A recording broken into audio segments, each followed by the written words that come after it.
Hasil pertandingan FIFA Matchday Timnas Indonesia ditahan imbang Palestina, Timnas Argentina ketar-ketir melihat permainan Indonesia. Sebelum kita ke pembahasan, mohon subscribe channel ini, dan klik tombol lonceng notifikasinya, agar kalian tidak ketinggalan info menarik seputar sepak bola Timnas Indonesia yang terupdate tiap harinya. Kalau sudah subscribe, mari kita lanjut.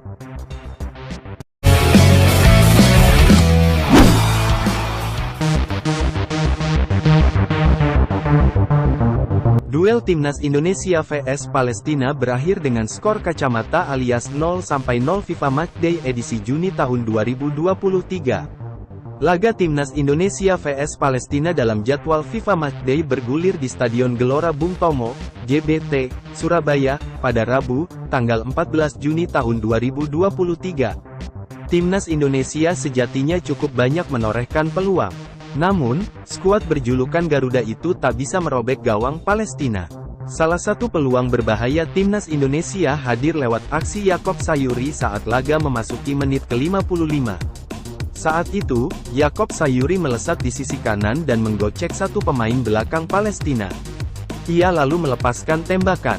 Namun, penyelesaian akhir Yaakob Sayuri tak membuahkan gol seusai digagalkan salah satu pemain bertahan Palestina. Timnas Indonesia tampak kesulitan untuk menorehkan peluang berbahaya ke area bertahan Palestina pada 10 menit pertama pertandingan. Beberapa kali peluang Timnas Indonesia berhasil diputuskan oleh para pemain bertahan Palestina. Timnas Indonesia baru menebar ancaman melalui tendangan Dimas Drajat dari dalam kotak penalti Palestina pada menit ke-18. Akan tetapi, bola hasil sepakan Dimas Drajat masih mampu dihalau oleh kiper Palestina, Rami Hamada. Tak lama kemudian, Dimas Drajat menerima umpan terobosan. Ia lantas meluncurkan bola ke gawang Palestina. Upaya Dimas Drajat nihil hasil. Sebab, Rami Hamada mementahkan tendangan pemain Persikabo tersebut. Menit ke-30, Rafael Struijk mengoper bola ke bagian belakang. Marcelino Ferdinand menyambut dengan melepaskan tendangan ke gawang Palestina.